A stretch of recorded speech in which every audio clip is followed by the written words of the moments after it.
México Mítico, Episodio 4. El himno nacional, parte 1. Para muchos mexicanos, escuchar el himno nacional en un partido de fútbol en el que juega la selección nacional de ese deporte, o cuando se iza la bandera en una competencia internacional, como los Juegos Olímpicos, es una emoción indescriptible. Algunos incluso pueden derramar alguna lágrima, sobre todo si tuvieron que irse a vivir al extranjero. Otros más seguramente están muy orgullosos de saber que nuestro himno está catalogado como el segundo más bello del mundo. Pero tal vez la mayoría de estos mexicanos no sepa que, luego de que México se convirtió en un país independiente, durante más de 30 años a los gobernantes de la época no les interesó, en lo más mínimo, contar con un himno que distinguiera al país del resto de las naciones, lo que no ocurrió con el escudo ni con la bandera. También es muy probable que no sepan que cuando por fin se compuso, muchos repudiaron o cuando menos ignoraron a nuestro himno, debido a su origen antiliberal y elitista, y que luego fue mutilado y confinado prácticamente al baúl de los desechos. En esos años no parecía tener ninguna belleza ni llenaba de emoción a quienes lo escuchaban. Entonces, parece interesante saber qué fue lo que pasó o qué cambió para que en la actualidad nuestro canto patrio sea motivo de orgullo para muchos, pero también que otros lo vean como un símbolo anacrónico y sin utilidad. Si quieres tener la respuesta a esta y otras interrogantes, te invito a que juntos desvelemos las verdades y mentiras que se esconden tras el mito del himno nacional mexicano. La versión oficial. De acuerdo con la versión oficial, inculcada en los libros de texto, el himno nacional es un canto solemne que sintetiza la historia del país. En particular, alude a los difíciles años posteriores a la independencia. Entre 1853 y 1854 se organizaron dos concursos, uno para componer la letra del himno nacional y otro para la música.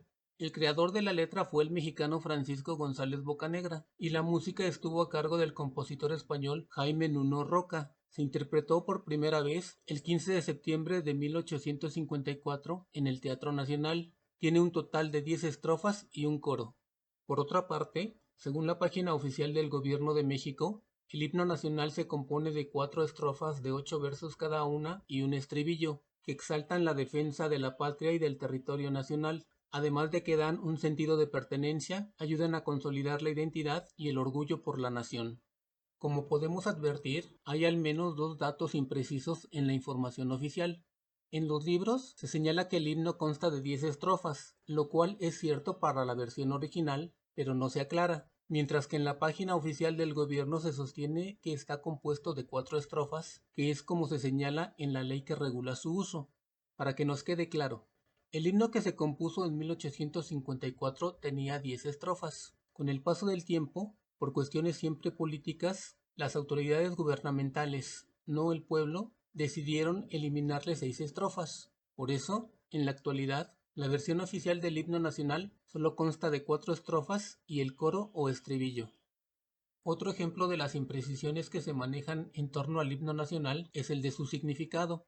Por una parte, en los libros de texto se afirma que el himno sintetiza la historia del país, mientras que en la página oficial del gobierno se subraya que exalta la defensa de la patria y del territorio nacional. Quienes hemos escuchado con atención el himno nacional, sabemos que en su versión oficial ninguna de sus estrofas se refiere a algún hecho, acontecimiento o proceso de nuestra historia patria. Entonces, ¿por qué se enseña a los niños esa falacia? Las autoridades gubernamentales han determinado la obligatoriedad de que el canto patrio se enseñe en todos los planteles de educación básica. Los programas de estudio priorizan la enseñanza del himno en las aulas de primero y segundo de primaria, aunque ya vimos que se hace de una manera muy escueta e inexacta. Pero eso no importa, ya que cada lunes, desde 1943, en las ceremonias cívicas, antes de comenzar las clases, los estudiantes llevan a cabo el ritual de hacer honores a la bandera y cantar el himno nacional.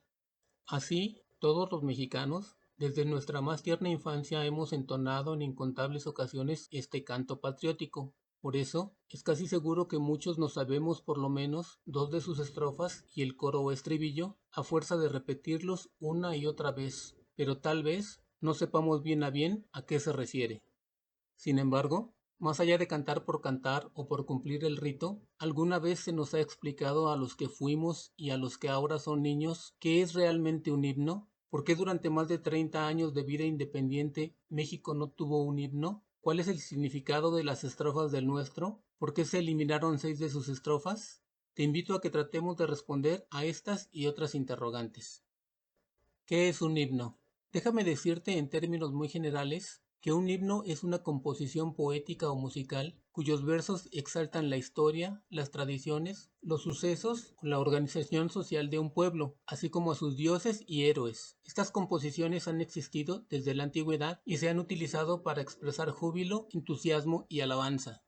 Un himno nacional, en cambio, suele estar destinado a celebrar y exaltar el mito fundacional de la patria y sus posteriores glorias, es decir, de un país específico. Muchos himnos nacionales surgieron entre los siglos XVIII y XIX, cuando las antiguas colonias alcanzaron su libertad y se transformaron en naciones independientes, cada una de las cuales requirió construir sus propios símbolos patrios. Se trata de que este simbolismo permee y toque a todos los integrantes de un país, forjando el nacionalismo y estableciendo vínculos eficaces de identificación, convivencia y cooperación. El país no necesita un himno nacional. A diferencia de lo que nos han inculcado en la escuela, para varios estudiosos, la historia del himno nacional mexicano está repleta de contradicciones y de lugares comunes que, si no son falsos, por lo menos son imprecisos. En teoría, en el proceso de formación y consolidación de la identidad de nuestro país, y como parte de un sistema simbólico integral que la sustenta, la bandera y el escudo se complementan con el himno nacional. Sin embargo, luego de que México se independizó, no ocurrió así. En efecto, la historia del himno nacional mexicano ha sido poco menos que desastrosa, pero eso no nos lo cuenta el discurso oficial. Nada o casi nada dice acerca de cómo pasó de ser no necesitado, ignorado, despreciado, desechado, rechazado, mutilado, olvidado, cambiado, utilizado de emergencia, alterado y vuelto a mutilar, hasta convertirse sin muchos fundamentos en el segundo himno más bello del mundo. Veamos con un poco más de detalle. A partir de 1821, la nueva nación mexicana se abocó, de manera institucional y decidida, a impulsar el diseño de un escudo y una bandera nacionales, como símbolos necesarios para identificar al naciente país, pero no se hicieron esfuerzos similares en cuanto a la creación de un himno. ¿Por qué? Simplemente porque los gobernantes y las élites de esa época no lo consideraron necesario. Sin embargo, al mismo tiempo, por su propia cuenta, algunos ciudadanos y paradójicamente músicos extranjeros realizaron varias propuestas, aunque algunos pueden decir que no lo eran, para dotar al país de un himno que lo diferenciara del resto de las naciones. Al menos te puedo mencionar 14 propuestas que en su momento fueron rechazadas, arguyendo diferentes razones por los grupos en el poder e incluso por algunos sectores de la población. Es muy probable que muchos estudiantes nunca las hayan oído mencionar en las aulas escolares. Veamos por orden cronológico una por una. 1.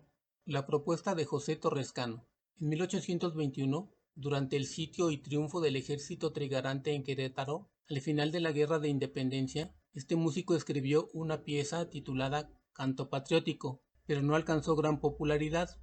Algunos señalan que fue debido a que su autor era prácticamente desconocido, otros a que la letra solo aludía a esa batalla en la que Iturbide había resultado vencedor, y unos más a que era demasiado agresiva. En una de sus estrofas dice: 3 siglos oprimidos, 3 siglos de rigor, los 3 de despotismo, ¿habrá maldad mayor? 2.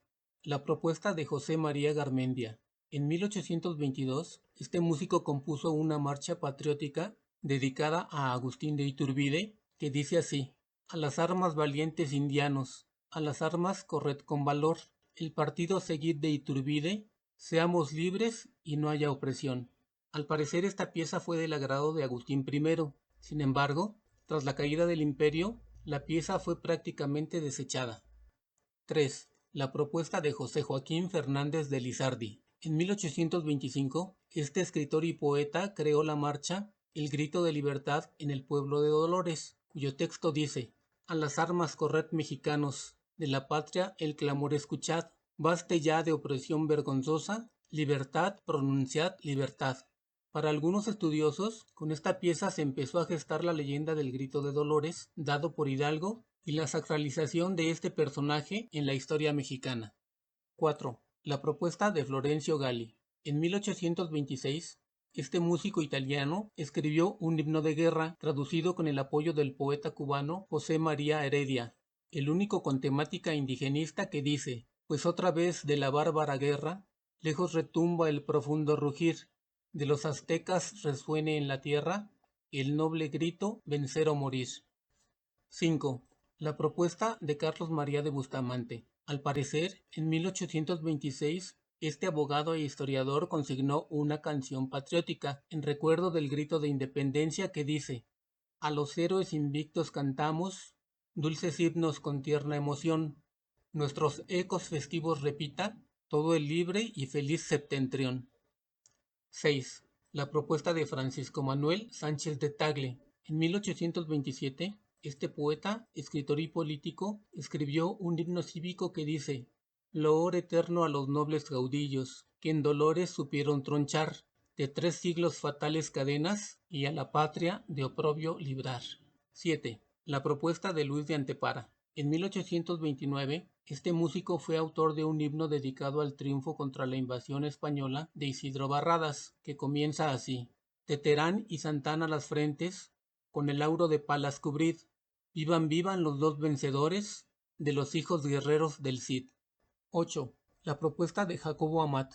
En 1829, este militar escribió unas octavas en honor al joven general Santa Anna que dicen: ya el ibero rindió la frente altiva al valor de las armas mexicanas, vio frustrada su torpe tentativa, sus necias esperanzas las vio vanas. 9. La propuesta de Ignacio Sierra Rosso. En 1831, aunque algunos sostienen que fue en 1834, este abogado y escritor estrenó su himno cívico, dedicado a cantar la grandeza de Santa Anna, el héroe de Tampico. Este autor, conocido como el poeta cívico, fue uno de los principales aduladores del general y hasta llegó a componer un poema de aliento heroico a la pierna mutilada del caudillo, que fue depositada con grandes honores militares en el Panteón de Santa Paula, en la Ciudad de México, en 1842. 10. La propuesta de Lauro Rossi. En 1835, este músico italiano escribió la música de un himno patriótico con letra de un mexicano anónimo, en cuya función de estreno fue dedicado para socorrer a los heridos y viudas de la batalla del Álamo, que dice: himnos de civismo, de honor y de gloria, en el patrio suelo se oigan resonar, himnos 1000 se entonen a la gran victoria que contra los viles se llegó a alcanzar. 11. La propuesta de Guillermo Prieto. En 1839, este escritor, periodista y político compuso un himno contra la invasión francesa de ese año, conocida como la Guerra de los Pasteles, que dice: mexicanos, tomad el acero, ya rimbomba en la playa el cañón, odio eterno al francés altanero, y vengarse o morir con honor. 12. La propuesta de Fernando Calderón y Beltrán. En 1840, este poeta, dramaturgo y político creó un himno patriótico para cantarse el 16 de septiembre de ese año, cuya letra dice: oíd sonar de los héroes las tumbas, y sus sombras ilustres salir, y 1000 ecos gloriosos a un tiempo, libertad, libertad, repetir. 13. La propuesta de un autor anónimo. En 1844, el día 4 de junio, se presentó un himno dedicado a Santa Anna, la primera vez que éste asistió al teatro que llevaba su nombre, cuya letra dice: hoy la patria gozosa sonríe, celebrando con gloria y loor, que preside los pueblos de Anáhuac, el más digno, el caudillo mejor. 14. La propuesta de Eusebio Delgado. En 1844, el día 13 de junio, este músico cubano presentó otro himno, del cual escribió la música y cuya letra es de autor desconocido, dedicado a Santa Anna, que dice: sí, Santa Anna, la patria orgullosa, hasta el cielo sus voces levanta, tu cumpleaños, tus triunfos hoy canta, obsequiando su gusto y deber. Luego de esos esfuerzos individuales, entre 1846 y 1847 se registraron otras composiciones en las que se repudió a las invasiones extranjeras que sufrió México por parte de Estados Unidos, Francia e Inglaterra. Algunas de estas fueron Marcha Guerrera, El Yanqui Invasor, La Batalla de Monterrey, Increpación de Taylor, Himno a los Defensores de Veracruz, Duelo y Venganza y El Guerrillero. En todo caso, debido a que ninguna de las propuestas logró pegar en el ánimo de los mandatarios en turno ni de la población en general, durante la época de las repúblicas federalista y centralista, cuando se quería hacer honores al presidente o al vicepresidente, se interpretaba alguna pieza de su agrado. Dicen los estudiosos que a Santana le gustaba la obertura Semiramis del compositor italiano Rossini, mientras que José Joaquín de Herrera prefería la obra Poeta y campesino del compositor astrohúngaro von Suppé. Si se podía disfrutar de unas composiciones tan bellas, creadas por el genio de destacadísimos autores europeos, ¿para qué se necesitaba un himno? Sin embargo, algo cambió. ¿Cómo podemos explicar que casi de repente se determinara que nuestro país necesitaba por fin de un himno nacional? En la segunda parte de este episodio veremos de nuevo algo que no nos cuenta la historia oficial.